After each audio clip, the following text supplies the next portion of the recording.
Hello everyone, welcome back to my channel, Jersey Shore Pondscapes videos. My name is Chris, and today we're doing another video about an aquatic plant. Today's video is about cannas, okay?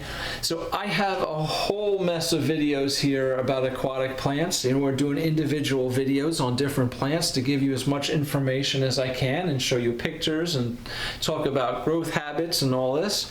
So today we're talking about cannas, okay? Now cannas are kind of a more tropical plant. They're not very hardy in really cold environments, okay? So they are typically not considered a hardy perennial, okay? They most varieties will die, you know, in the colder weather and colder climates. So it is something that will need to be planted in your pond every year. There are many different types of cannas, okay? A lot of cannas grow in water. Some cannas do not, okay? I have a strong feeling though that the majority of cannas that you can plant in your garden in the dirt, you know, in your flower beds and whatever, or around your landscaping, if you put them in a pot and put them in your pond, they will probably grow really well. In fact, I've seen some varieties grow much better in the pond than they do in the dirt in the garden, okay? They're all different sizes, there's all different colors, okay? Most cannas will get pretty tall, all right? Most of them can get, you know, 3-4 foot tall. Some of them even taller. Some of them have green leaves, some have red leaves.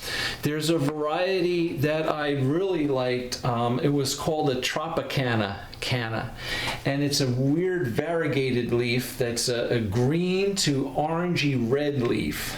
Very cool looking plant. That plant has orange flowers. I have seen them potted and sold in as a perennial for your garden, like in garden centers. And I've bought them, I've taken them out of the pots, washed them all down, okay? It's important that if you're buying a water plant that is a perennial, from a perennial farm or something that is, you know, designed or meant to go in your garden or landscaping, a lot of those plants all have fertilizer like Osmocote or other different fertilizers in those pots. We don't want to get that fertilizer in our pond, okay? So if you're buying a plant like that, make sure you wash it all down, take it out of the pot, wash off all that fertilizer, wash off as much of the dirt and potting soil and stuff that's in those pots, because the potting soil, the peat moss, the vermiculite, the perlite, all that kind of stuff will all float away in your pond, all right? So wash that all down, try to get all the fertilizer out of it, a nice bare root, then repot it into your pot for the pond, okay? So I've planted some of these Tropicana cannas in the past. You can see I have a picture of one here. They grow beautifully in the water. Big orange flowers, right?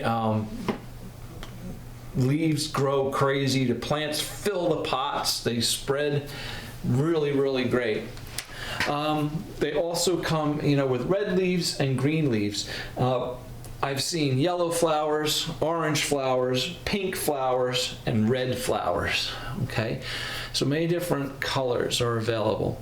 They are considered a bog or marginal plant, so it is definitely something you're gonna keep up on the shelf or in shallow water, okay? If you have like a beach, gravelly beach area, you can plant them right into the gravel, you know, just keep their roots wet, keep them, you know, or if they're in a pot on a shelf, just keep the pot, you know, inch or two above or below the water surface, okay, and they'll grow beautifully.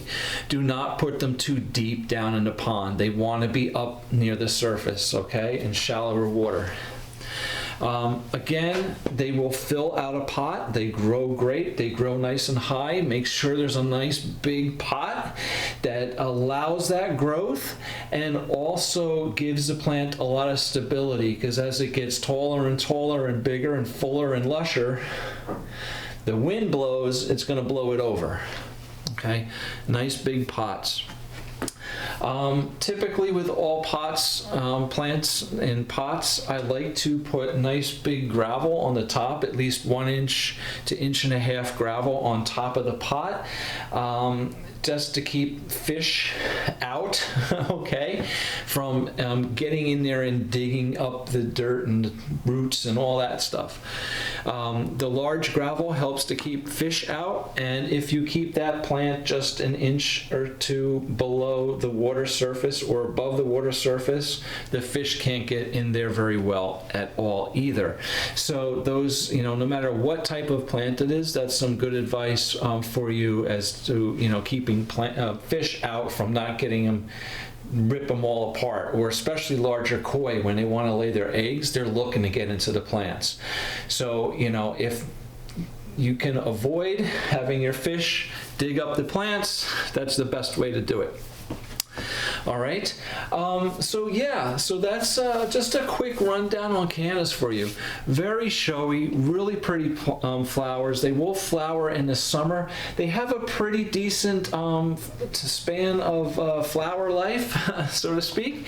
They will flower for a few weeks throughout the midsummer, mid to late summer, and they look great. They're really beautiful plants for your pond. It's a nice showpiece, a nice taller, high plant, to put in the background, and then have some water lilies or parrot's feather, or some lower plant spreading around the front. They look great. All right. Even floating plants like water hyacinths and stuff can, cover all around the surface around them, and then have the big tall plant coming out is really nice. Okay, so just some ideas there for you, and a little bit about cannas. I hope it helped you out. Please hit the like button and subscribe to my channel. I really appreciate it. I'm trying to give you guys as much information as I can to help you out, and hopefully you'll be more successful in keeping and taking care of your own ponds. All right, so thanks a lot. Hope to see you again in another video. Take care. Bye.